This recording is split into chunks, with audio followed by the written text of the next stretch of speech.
गोविंद बाबू, गोविंद बाबू, गोविंद बाबू।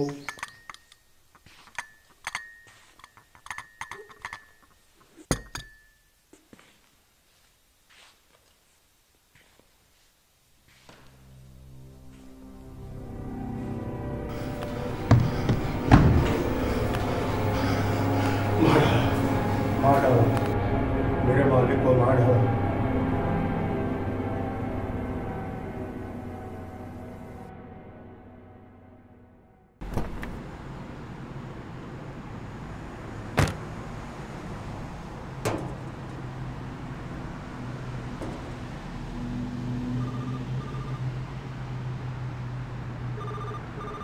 जी sir.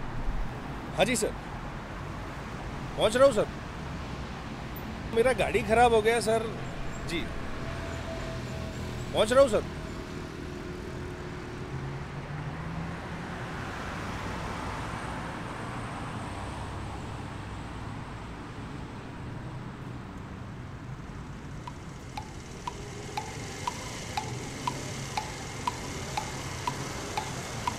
रुको रुको, मैं जा रहा हूँ। चलो चलो फटाफट चलो, फटाक से चलो। सीधे ले लो मेरे।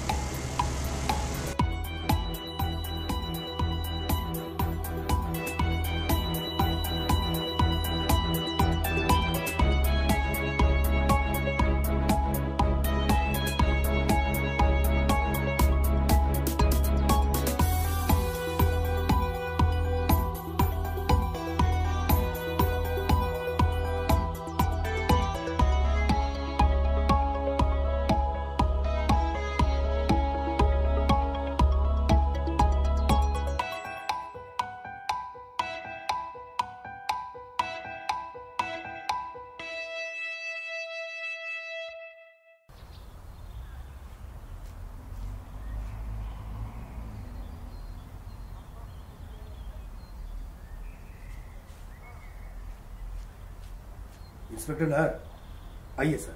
लाश किधर है? ऊपर के कमरे में। मैंने किसी को जाने नहीं दिया, आप ही का इंतजार था।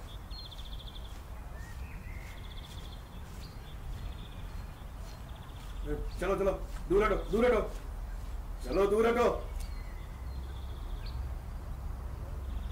सर, खून ऊपर के कमरे में हुआ है। सर, ये दोनों इस घर के नौकर हैं। ये माली है और ये इस घर का बुजुर्ग। तुम्हारा यहाँ क्या काम है? इनके अलावा किसी को अंदर मत आने दो। चलो चलो, दूर हटो, दूर हटो।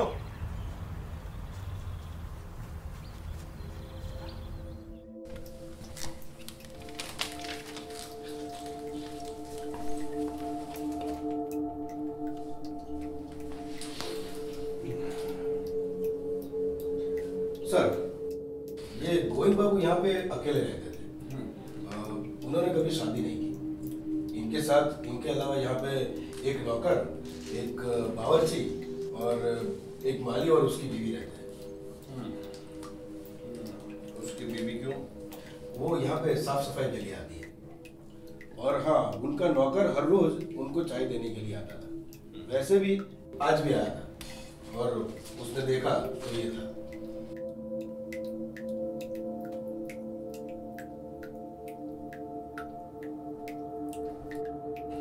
डॉक्टर साहब, सर, बॉडी को देखकर लगता है कि इसे मरे हुए करीब करीब 10 घंटे हो चुके हैं। और जख्मों को देखकर लगता है जिसने मारा है बड़ी बेरहमी से मारा है। लेकिन फिंगरप्रिंट्स के बारे में क्या कहते हो? सर, फिंगरप्रिंट्स इस घर में तो क्या, इस पर भी नहीं है।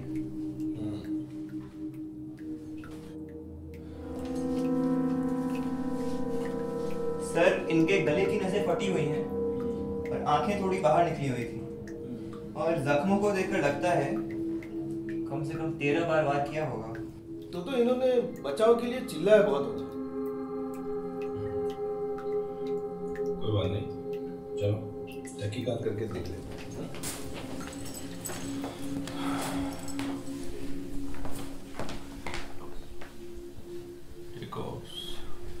ये रूम की भी तलाशी लेनी पड़ेगी, है ना?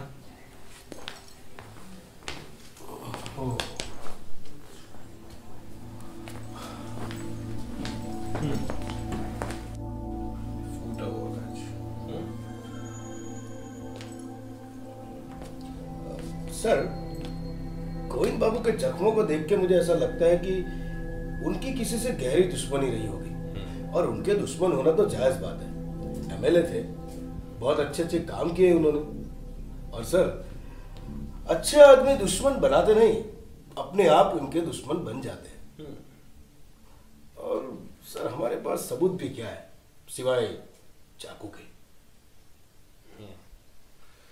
लेकिन जैकब्स, मुझे कोई और एक बात कही जा रही है। वो यह है कि गोविंद बाबू पर जब हमला हुआ तब वो चीखे होंगे, चिल्लाए होंगे, और आपने बताया वैसे कि घर में और 4 लोग रहते हैं, तो किसी ने सुना क्यों नहीं?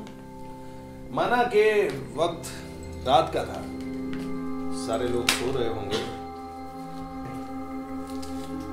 फिर भी चारों में से किसी की तो नींद खुलनी चाहिए। ये केस में इन चारों से बात किए बिना कुछ भी डिसाइड करना थोड़ा समय की बर्बादी जैसा होगा। लेकिन मैं ये जानना चाहता हूँ कि इन चारों में से लाश को सबसे पहले किसने देखा?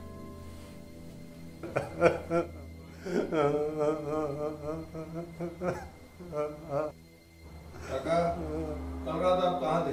सर, मैं नीचे अपने कोठरी में सो रहा था सर। तो आपको आवाज नहीं सुनी? नहीं, बिल्कुल आवाज नहीं सुनाई। मैं बूढ़ा इंसान हूँ सर। ठीक है, आप जाइए, फिर जब जरूरत होगी बुलाइए। आप अपने मालिक के बारे में क्या बता सकते हो? साहब, मालिक के बारे में क्या बताऊं साहब, वो तो देवता समान आदमी थे, और मैं उनके लिए पिछले 5 साल से काम कर रहा हूँ साहब। और जब भी मैंने उनके लिए खाना परोसा, उन्होंने मेरी पीठ थपथपाई थी साहब। ठीक है, तुम्हें क्या लगता है कौन मार सकता है उनको? वो तो बहुत ही ईमानदार व्यक्ति थे, और उन्होंने बहुत अच्छे काम किए थे साहब, और ऐसे लोग तो दुनिया में महफूज नहीं रहते। अच्छा, अच्छे आदमी महफूज नहीं रह पाते इस दुनिया में। ठीक है, अभी तुम जा सकते हो, लेकिन हाँ जी सर। कल पुलिस स्टेशन आके जवाब लिखवा देना। लगता है आपको गोविंद बाबू की मौत से काफी ठेस पहुंची। हाँ, नहीं मतलब किसी ने इसी घर में उनकी हत्या कर दी थी, तो दुख तो होगा ही। आप काफी करीब लगती है उनके। आप कहना क्या चाहते हैं? मैं तो सिर्फ एक नौकरानी हूँ यहाँ पे। और आपको क्या लगता है कि किसने मारा होगा गोविंद? जी सर, उनके दुश्मन तो बहुत सारे थे, पर वो बहुत अच्छे इंसान थे, हमारे साथ अच्छा बर्ताव करते थे। और आप तो जानते हो कि वो कितने बड़े आदमी थे, और बड़े आदमी के तो बहुत सारे दुश्मन होते हैं ना। अच्छा, बड़े आदमी के बहुत सारे दुश्मन होते हैं। तो आपको पता कैसे चला कत्ल के बारे में? वैसे ही जैसे बावर्ची को पता चला। मैं और मेरी बीवी कमरे में सुबह सो रहे थे, और तभी बाहर कुछ आवाज़ सुनी। हम लोग बाहर आए तो देखा कि गोपाल काका भागते हुए सीढ़ियों से नीचे आ रहे थे। वो बस चिल्ला रहे थे कि मार डाला, मालिक को मार डाला। अब ये सुनते ही मेरी बीवी फूट पड़ी और रोते रोते बेहोश हो गई। फिर बावर्ची ने आपको फ़ोन किया, और फिर आप लोग यहाँ पर आ गए। हम लोग तो पहली बार आ रहे हैं यहाँ पर, और वो क्या है कि मेरी बीवी ऊपर आने से घबरा रही थी, खून नहीं देख सकती ना वो। एक बार क्या हुआ कि छोटा सा उंगली में खून देख के बेहोश हो गई थी। ये याद है ना वो? तो वो खून का नाम सुनते ऊपर आने से घबरा रही थी वो। एक्चुअली हम लोग एक बार क्या हुआ था कि बस तुम्हारी ये सब बातें सुनने के लिए हमारे पास वक्त नहीं है, ठीक है? जितना पूछा जाए उतना ही बताया करो। और क्या बता रहे थे गोपाल काका? वो बस चिल्ला रहे थे कि मार डाला, मालिक को मार डाला। और तो कुछ नहीं बोल रहे थे, बस बस रोते जा रहे थे। बहुत टाइम लगा उनको शांत करने में। हमें तो समझ ही नहीं आया कि हुआ क्या। इससे पहले कि हम कुछ कर पाते, बावर्ची ने ठुल्लो को, मतलब माफ़ करना, पुलिस वालों को फ़ोन कर दिया और फिर हम लोग यहाँ आ गए सर। और इसके अलावा उन्होंने कुछ नहीं बोला, एक शब्द भी नहीं? उन्होंने तो कुछ नहीं बोला, बस यही कि मार डाला, मालिक को मार डाला। ठीक है, तुम लोग जाओ। ठीक है सर। और सुनो, जब भी बुलाया फिर आ जाना। हाँ, ठीक है सर, ठीक है सर। आप चलो।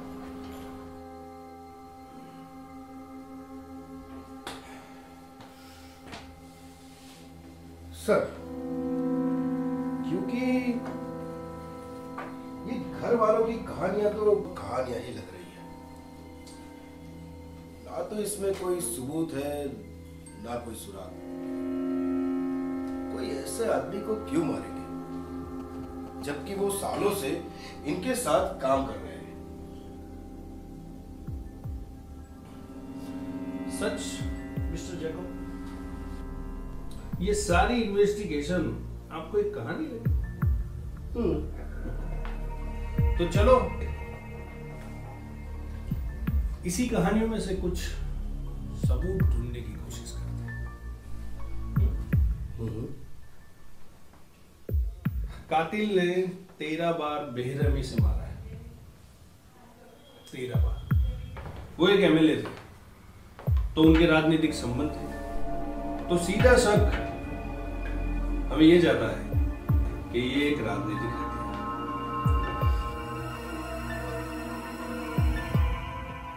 लेकिन ये जरूरी तो नहीं।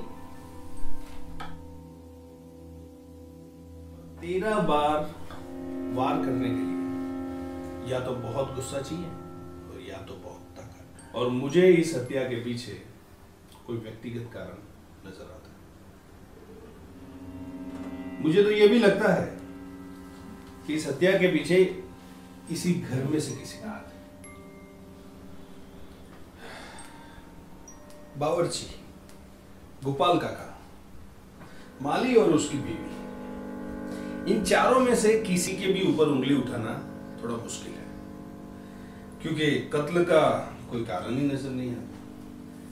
लेकिन हाँ, माली की बीवी के साथ जब मैं पूछताछ कर रहा था तो उसकी लड़खड़ाती जबान ने कुछ और ही कहानी बनाई, बिल्कुल हिंदी फिल्मों की तरह। जैसा कि फिल्मों में होता है कि एक कंवारा मंत्री है और उसका नौकरानी के साथ कुछ चक्कर है, और वो बात किसी भी तरह नौकरानी के पति को पता चल जाती है और वो गुस्से में आके मालिक को मार देता है और कोई सुराग नहीं छोड़ता। लेकिन शक मुझे तब हुआ कि जब उसने पुलिस को गुमराह करने के लिए ये कहा कि बड़े आदमी के दुश्मन बहुत होते हैं। उसको लगा कि पुलिस ये समझेगी कि ये एक राजनीतिक हत्या है, और घबराहट में वो बेचारा कुछ ज्यादा ही हो गया। उसने पुलिस को ये भी कहा कि उसकी बीवी खून से बहुत डरती है, जबकि गोपाल काका ने खून का तो जिक्र ही नहीं किया। उन्होंने तो सिर्फ इतना बताया था कि मार डाला मेरे मालिक को किसी ने मार डाला। तो फिर मालिक को कैसे पता चला कि ऊपर कमरे में खून है, जबकि हत्या तो गला घोटकर, जहर देकर या फिर दम घुटने से भी हो सकती थी। तो इन सारी बातों से ये साफ है कि कातिल कोई और नहीं, माली ही है। तो वो टूटी हुई कील की माली को बुलाओ, सब समझाता हूं।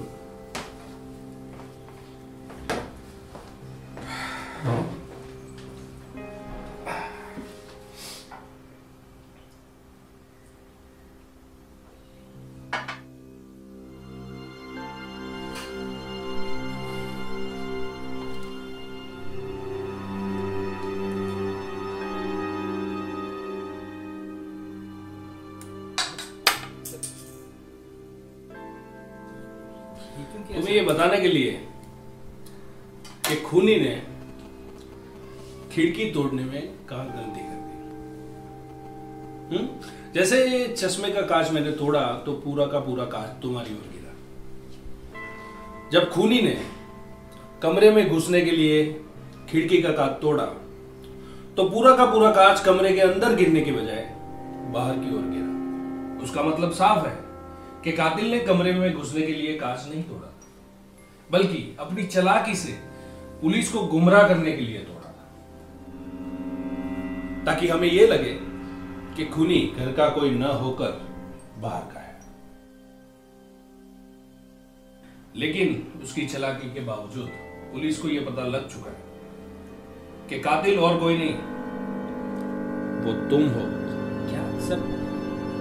सर कोई गलतफहमी है सर, मैं भगवान की कसम। इंस्पेक्टर जैकब्स, इनको हिरासत में लीजिए। सर ये क्या बोल रहे हैं सर? सर मैंने कुछ नहीं किया सर, भगवान की कसम खा के कहता हूँ सर, मैंने नहीं किया। अब भगवान भी तुम्हें नहीं बचा सकता, और भगवान की प्रार्थना करना जेल में बैठ के, ताकि तुम्हें फांसी ना हो। सर चलो सर सुनिए सर, मैं बताता हूँ सर। चले जाओ। सर कोई गलतफहमी हुई है सर मेरी। चलो चलो चलो बाहर। चलिए डॉक्टर।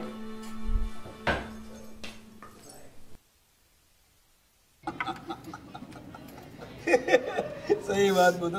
अरे उस दिन तो सबकी पार्टी अरे मैं समझा रहा था, अरे सर ये नहीं, अरे सर वो, अरे सर नहीं प्रॉब्लम, मेरी बात सुनो, समझ ही नहीं रहे। अरे मेरा कुछ आज ही बोलिए सर, और कुछ ना बार बंद हो रहा है। नहीं अरे रुक जाओ यार, आज मैं पे करता हूँ।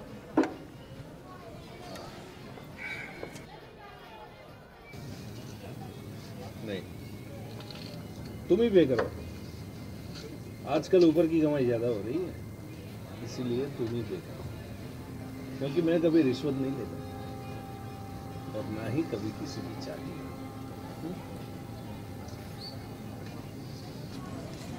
साला 11 साल की नौकरी में कभी रिश्वत नहीं ली, ईमानदारी से नौकरी किया है। लेकिन क्या मिला मुझे? कुछ। और तुम्हें deputy commissioner of police, respectful, well behave, talented, और इतना टैलेंटेड कि अपनी नाक के नीचे से कोई कातिल गुजर जाए और तुम्हें बता, ऐसे टैलेंटेड बंदे को रोज मुझे सैल्यूट करना। तुम हद पार कर रहे हो। तो फिर तुम्हें याद होगा गोविंद सेन का केस। एक ड्रिंक लाना भाई। Yes sir. यूं सॉल्व किया था मैंने, और तुम्हें हवा भी नहीं लगी थी। क्या समझ रहे हो? अपने आप को बहुत स्मार्ट समझ रहे हो। एक्चुअली उस दिन हवा तुम्हें नहीं लगी। एक बेगुनाह को कातिल साबित करके अपने आप को हीरो समझ रहे हो। बेगुनाह? जैकब्स, तुम्हें याद नहीं है, कोर्ट में गवाही तुमने भी दी। आदि थी तो फिर उसकी बीवी और गोविंद बाबू? वो तो सिर्फ उसका बिस्तर गर्म कर रहे, और गोविंद बाबू तो उसके लिए सोने के अंडे देने वाला मुर्गा, वो उन्हें क्यों मारे? तो फिर वो खून का जिक्र और कमरे में खून है, उसे कैसे पता चला? उसे खून के बारे में पता ही नहीं। वो तो बस अपनी बीवी और ये गोविंद बाबू के अवैध संबंधों को छुपाने के लिए खून का जिक्र करता। और आपने क्या किया? एक बेचारे बेगुनाह को खूनी साबित कर दिया।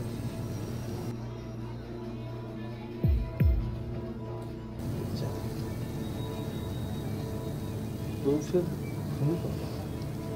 देखो, मैं कुछ समझ नहीं रहा हूँ। यही तुम्हारी प्रॉब्लम है नायर, यही तुम्हारी प्रॉब्लम। तुम समझते कुछ नहीं, सोचते ज्यादा। और उस दिन हमें आपके जैसे स्मार्ट आदमी की ही जरूरत है।